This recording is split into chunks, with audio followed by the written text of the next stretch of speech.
विद्यार्थियों, मेरा नाम है ज्योति नागपाल और मैं एक बीएड कॉलेज व्याख्याता हूँ।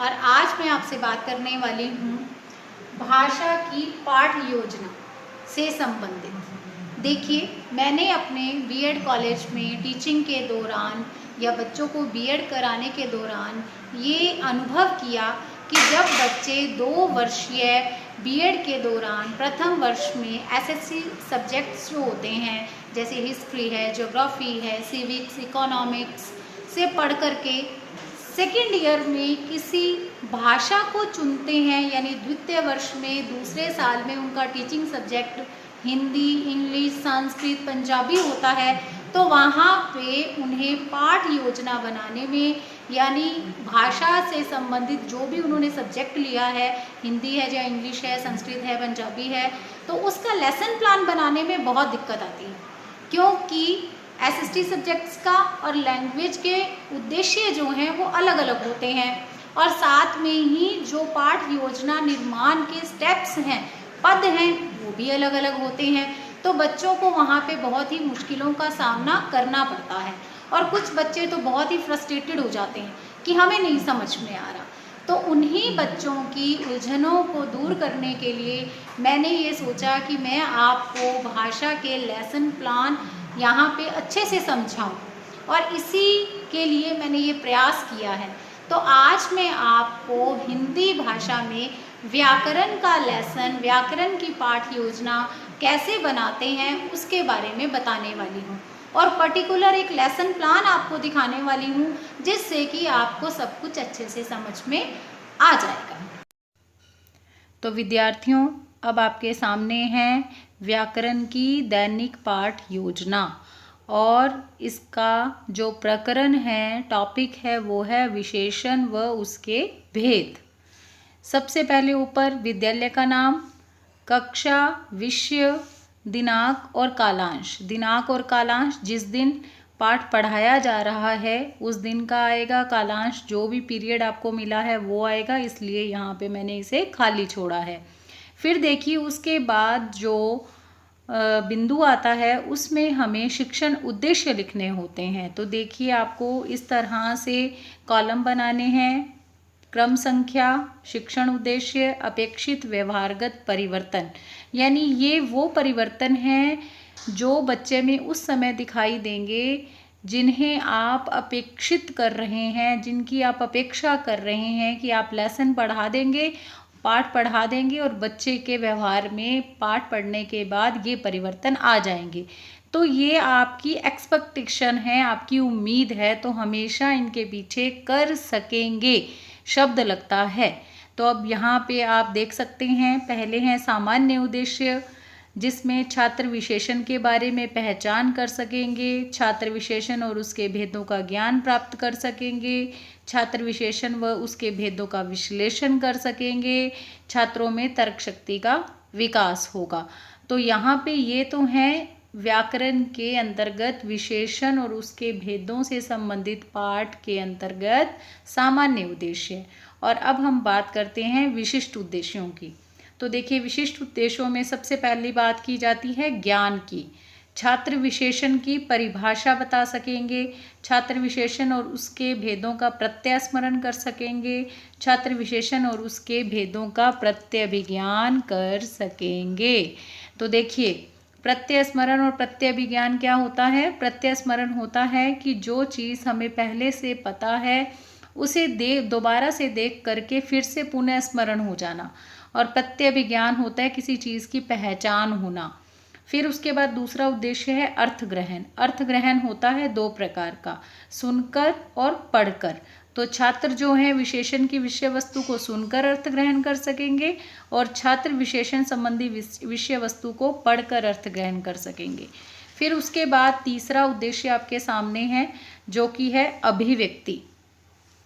अभिव्यक्ति भी 2 प्रकार की होती है, मौखिक व लिखित। तो छात्र व्याकरण संबंधी शब्दों का प्रयोग करने में समर्थ हो सकेंगे, छात्र अपनी मौखिक व लिखित अभिव्यक्ति को प्रभावी बना सकेंगे, छात्र विशेषण संबंधी विषय वस्तु का अपनी मौखिक व लिखित अभिव्यक्ति में प्रयोग कर सकेंगे, फिर नेक्स्ट है कौशलात्मक, यानी कौशल की बात की जाती है। तो कौशल क्या आ जाएगा बच्चों में? छात्र विशेषण और उसके भेदों की परिभाषा अपने शब्दों में दे सकेंगे। छात्र विशेषण संबंधी उदाहरणों का अपने वाक्यों में प्रयोग कर सकेंगे। देखिए अभी तक मैंने आपको जितने भी बिंदु बताए हैं सब में पीछे क्या आ रहा है? कर सकेंगे, हो सकेगा। हमें नहीं पता होगा या नहीं होगा, क्योंकि दैनिक पाठ योजना आपकी योजना है, एक दिन पूर्व की योजना है, पढ़ाने से एक दिन पहले इसे तैयार किया जाता है। तो हमें नहीं पता कि कल क्या होगा, लेकिन हम एज्यूम करके चल रहे हैं, कल्पना कर रहे हैं कि ऐसा होगा। फिर नेक्स्ट है अभिरुचि। छात्र विशेषण के भेदों को जानने में रुचि दर्शा सकेंगे। अभिरुचि मतलब कि जब तक बच्चों को रुचि नहीं होगी इसमें, तब तक बच्चे इसको नहीं सीख पाएंगे। तो हमें बच्चों की रुचि जागृत करनी होगी। छात्र व्याकरण संबंधी पुस्तकों में रुचि ले सकेंगे। छात्र व्याकरण शैली की पठन पाठन विधि में रुचि ले सकेंगे। और सबसे अंतिम है अभिवृत्ति, यानी उनका दृष्टिकोण छात्रों का। तो विशेषण पढ़ने के बाद उनमें उनके दृष्टिकोण में क्या अंतर आएगा? विद्यार्थी विशेषण व उसके भेदों के प्रति सकारात्मक दृष्टिकोण स्थापित कर सकेंगे। छात्रों में मौलिकता का विकास हो सकेगा। छात्रों में शुद्ध एवं स्पष्ट शब्दों में व्याख्यान कर सकने की क्षमता उत्पन्न हो सकेगी। तो इस तरह से पहले सामान्य उद्देश्य और उसके बाद विशिष्ट उद्देश्य जो हैं वो लिखे जाते हैं, जिनमें प्रत्येक वाक्य के पीछे कर सकेंगे, हो सकेगा लगाया जाता है। इन शब्दों का प्रयोग किया जाता है। अब देखिए इसके बाद है सहायक सामग्री। तो हमें सहायक सामग्री जो है बतानी होती है कि यहाँ पे हम अपने विशेषण और उसके भेदों को, इस पाठ को पढ़ाते हुए कौन कौन सी सहायक सामग्री का प्रयोग करेंगे। तो झाड़न, जो डस्टर होता है उसको झाड़न कहते हैं। श्वेत वर्तिका, जो चौक होता है उसको श्वेत वर्तिका कहते हैं। शामपट होगा। लपेट फलक, लपेट फलक जो आपका रोलर बोर्ड होता है उसको कहते हैं। संकेतक यानी पॉइंटर, विशेषण के भेदों संबंधी चार्ट व अन्य कक्षा उपयोगी सहायक सामग्री। तो आप टीचिंग एड भी लेकर के जाएंगे तो वो यहाँ पे उसकी बात हुई है। उसके बाद हम विधि प्रविधि लिखते हैं कि हम अपने पाठ को पढ़ाने के दौरान कौन सी विधि यूज़ करेंगे। तो देखिए सबसे जो व्याकरण की सबसे बेस्ट, सबसे अच्छी विधि है पढ़ाने की, वो है आगमन विधि। तो हम आगमन विधि के द्वारा ही व्याकरण का लेसन प्लान बनाएंगे। फिर प्रश्नोत्तर प्रविधि, प्रश्नोत्तर भी करेंगे बीच में से। प्रदर्शन विधि होगी, यानी प्रदर्शन, हम चार्ट का प्रदर्शन करेंगे। वाचन विधि, यानी हम क्या करेंगे, कुछ चीज़ों का वाचन करेंगे। वाचन दो प्रकार का होता है, सस्वर वाचन और मौन वाचन। तो यहाँ पे कौन सी विधि, व्याकरण में कौन सी विधि होगी? तो कहीं कहीं पे यहाँ पे सस्वर वाचन का प्रयोग होगा। और इसके साथ ही एक चीज़ देख लीजिए, मैंने यहाँ पे सबके आगे विधि लगाया है, यहाँ प्रविधि लगाया है। तो आपको इस चीज़ का ध्यान रखना है, प्रश्नोत्तर जो है वो टेक्निक है, मेथड नहीं है, टेक्निक है। इसलिए प्रश्नोत्तर के आगे प्रविधि ही आएगा। उसके बाद देखिए पूर्व ज्ञान। पूर्व ज्ञान लिखना है। विद्यार्थी विशेषण व उसके भेदों के बारे में सामान्य जानकारी रखते हैं। अब हमने ये भी एज्यूम करके चले हैं, ये भी कल्पना है हमारी कि बच्चों को इसके बारे में पहले से कुछ ना कुछ पता होगा। अब देखिए आपके सामने है प्रस्तावना। तो प्रस्तावना में 3 कॉलम बनेंगे, क्रम संख्या, छात्राध्यापक या छात्राध्यापिका क्रिया, फिर छात्र या छात्रा क्रिया। तो यहाँ पे देखिए मैंने क्या लिखा है, सूरजमुखी का फूल दिखाते हुए एक शिक्षक कहेगा यह सूरजमुखी का फूल है। ठीक है, यानी मैंने प्रस्तावना इस तरह से बनाई है कि मैं जो है क्लास में सूरजमुखी का फूल लेकर के जाऊंगी और बच्चों को दिखाते हुए बोलूंगी कि यह सूरजमुखी का फूल है। उसके बाद मेरा पहला प्रश्न क्या होगा, सूरजमुखी का फूल व्याकरण की दृष्टि से किसका बोध कराता है? तो बच्चे कहेंगे कि संज्ञा का। देखिए आप विशेषण पढ़ाने जा रहे हो तो इससे पहले आपने बच्चों को संज्ञा और सर्वनाम पढ़ा चुके हो, तो बच्चों को इतना पता होगा कि सूरजमुखी का फूल जो है वो क्या है, व्याकरण की दृष्टि से किसका बोध कराता है? संज्ञा का। यह शब्द व्याकरण की दृष्टि से किसका बोध कराता है? तो सर्वनाम का। जैसे आपने ऊपर एक वाक्य कहा ना, यह सूरजमुखी का फूल है, तो सूरजमुखी का फूल तो संज्ञा हो गई, और यह शब्द क्या हो गया? व्याकरण की दृष्टि से सर्वनाम। वाक्य में प्रयुक्त संज्ञा व सर्वनाम की विशेषता क्या है। इस यानी यहाँ से क्या पता चल रहा है कि किसकी क्या विशेषता सामने आ रही है। तो बच्चे कहेंगे कि ये पीले रंग का है, पीला रंग। संज्ञा और सर्वनाम की विशेषता बताने वाले शब्द क्या कहलाते हैं। तो आंसर आ जाएगा विशेषण। नहीं भी आंसर आए तो कोई प्रॉब्लम नहीं है, आपको पता है, आप सभी ने माइक्रो टीचिंग की है। तो अगर प्रश्न का उत्तर नहीं आता है तो बहुत सारी टेक्निक्स हैं प्रश्न का उत्तर निकालने की। प्रश्नोत्तर जो आप करते हो, जो आप प्रश्न कौशल करते हो, उसमें बहुत सारी टेक्निक्स आप जो है ऑप्शन देते हो। इसके अलावा जो आप किसी और से पूछ लेते हो, तो इस तरह से बहुत सारे तरीके हैं, आई थिंक आप सबको पता होगा। उसके बाद है अगर आंसर आ जाता है तो विशेषण के बारे में आप क्या जानते हैं, बताइए बस। ये हो गया समस्यात्मक। और आप सबको पता होगा प्रस्तावना कौशल आप माइक्रो टीचिंग में कर चुके हैं, सूक्ष्म शिक्षण में कर चुके हैं, तो आपको पता ही है कि प्रश्न जहाँ से उत्तर आता है वहीं से प्रश्न बनाना होता है। तो इस तरह से ये हमारी प्रस्तावना बन गई। अब देखिए प्रस्तावना के बाद नीचे क्या आता है, उद्देश्य कथन। बच्चों आज हम विशेषण व उसके भेदों के बारे में अध्ययन करेंगे। अब ये अनाउंसमेंट ऑफ टॉपिक होता है, यहाँ पे आप बच्चों को बताते हो कि आज का हमारा टॉपिक क्या है। उसके बाद और आगे चलते हैं। तो यहाँ से हमारा जो प्रेजेंटेशन है, हमारा जो प्रस्तुतिकरण है वो स्टार्ट हो जाता है। इसमें क्या होता है कि पहले क्रम संख्या, फिर शिक्षण बिंदु का कॉलम बनता है, फिर छात्राध्यापक या छात्राध्यापिका क्रिया, उसके बाद छात्र छात्रा क्रिया, फिर विधि प्रविधि होती है और फिर शामपट कार्य होता है। ठीक है, तो ये पूरा का पूरा इस तरह से चलता है। मैं आपको दिखाते हुए ही चलूँगी सारा का सारा।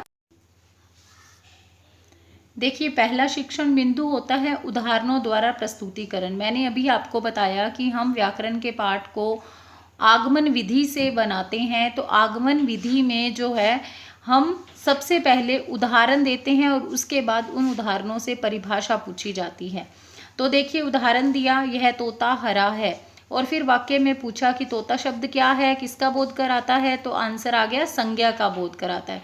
देखिए आगमन विधि चल रही है और इधर शामपट कार्य भी चल रहा है, यानी ये वाक्य जो है वो लिखा गया है ब्लैक बोर्ड पे, शामपट पे। फिर उसके बाद देखिए, फिर उसके बाद प्रश्न पूछे गए हैं व्याकरण की दृष्टि से यह शब्द किसका बोध कराता है। वैसे ही जैसे प्रस्तावना में पूछा था तो वो सर्वनाम का बोध कराता है। तो यहाँ पे क्या चल रहा है, साथ में आगमन विधि के साथ प्रश्नोत्तर प्रविधि चल रही है।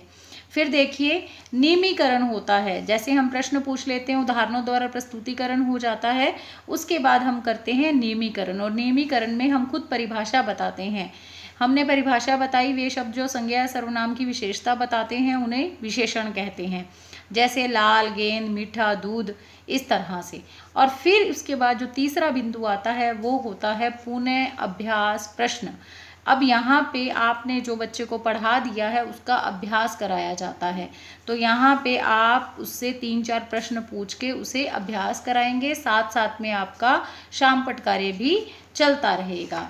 अब देखिए हम बात कर रहे हैं फिर से सेकंड पॉइंट पे, जो है हम क्या करेंगे, नियमीकरण करेंगे, फिर उसे अभ्यास प्रश्न आएंगे और सारा का सारा कुछ वैसे ही चलता रहेगा। आपके सामने आपको दिखाई दे रहा है कि अब हम विशेषण के भेदों के बारे में जान रहे हैं। ये जो है हमने टीचिंग एड यूज़ की है, आपके सामने है। गुणवाचक विशेषण में कमल का फूल बनाया है, और यहाँ पे जो है रानी लक्ष्मीबाई वीरांगना थी, यानी गुण बताना था उनका, तो इसलिए यहाँ पे मैंने ये टीचिंग एड यूज़ की है। साथ साथ में शामपट कार्य चल रहा है। उसके बाद ये तीसरा टीचिंग पॉइंट आ गया, जिसमें फिर से उदाहरणों द्वारा प्रस्तुतिकरण, नियमीकरण, अभ्यास प्रश्न, और इस तरह से। अब ये संख्यावाचक विशेषण का देखिए आप, टीचिंग एड है, ये चार्ट बनाया हुआ है, संख्या बताई है, 3 आम हैं, 2 टमाटर हैं, 2 बच्चे चल रहे हैं रोड पे, वो दिखाए हैं, साथ साथ में ब्लैक बोर्ड वर्क है। फिर आगे हम बढ़ते हैं तो यहाँ पे क्या चीज़ दिखाई दे रही है आपको, शामपट सार। यहाँ पे आ गया शामपट सार। शामपट सार में फिर पुनरावृत्ति प्रश्न आ गए हैं। फिर यहाँ पे देखिए लास्ट में मूल्यांकन प्रश्न चल रहे हैं। 2 मैंने बनाए हैं वस्तुनिष्ठ प्रश्न, और उसके बाद जो हैं कुछ प्रश्न आपको दिखाई दे रहे होंगे, रिक्त स्थानों की पूर्ति करो, फिर सत्य असत्य बताइए, और लास्ट में जो है मैंने गृह कार्य डाला है, विशेषण की परिभाषा तथा उसके भेदों का उदाहरण सहित लिखो। और इधर आ जाता है पर्यवेक्षण टिप्पणी और इधर आता है पर्यवेक्षक हस्ताक्षर। तो इस तरह से ये व्याकरण की पाठ योजना बनती है।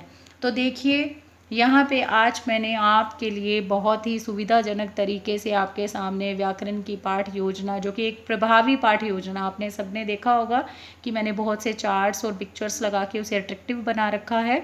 तो आप भी अपने क्रिटिसिज्म लेसन, फाइनल लेसन के लिए ऐसा ही कुछ तैयार कर सकते हैं। और इसके साथ ही देखिए अभी मेरे चैनल पे आपको गद्य से संबंधित जितने भी लेसन प्लान्स बनते हैं, जैसे भी बनते हैं, वो भी बताया जाएगा, पद्य से संबंधित। इसके अलावा हम किसी लेटर को कैसे पढ़ाते हैं, पत्र को कैसे पढ़ाते हैं, निबंध को कैसे पढ़ाते हैं, उसका लेसन प्लान कैसे बनता है, ये सब कुछ करवाया जाएगा। और इसके अलावा बीएड जब से 2 साल की हुई है तब से ऐसा बहुत कुछ है जो किताबों में बच्चों को नहीं मिलता है। सिलेबस में ऐसे बहुत सारे टॉपिक्स हैं जिनको लेकर के बुक्स के अंदर मैटर नहीं है, तो मेरे चैनल पे आपको वो भी मिलेगा। तो इसके लिए आपको क्या करना है कि अगर आपको ये लगता है कि मेरा ये है काम, आपके कोई काम आ सकता है, आपकी कोई हेल्प कर सकता है आपकी पढ़ाई में, तो प्लीज़ चैनल को सब्सक्राइब कीजिए, वीडियो को लाइक कीजिए और मेरे साथ जुड़े रहिए। धन्यवाद।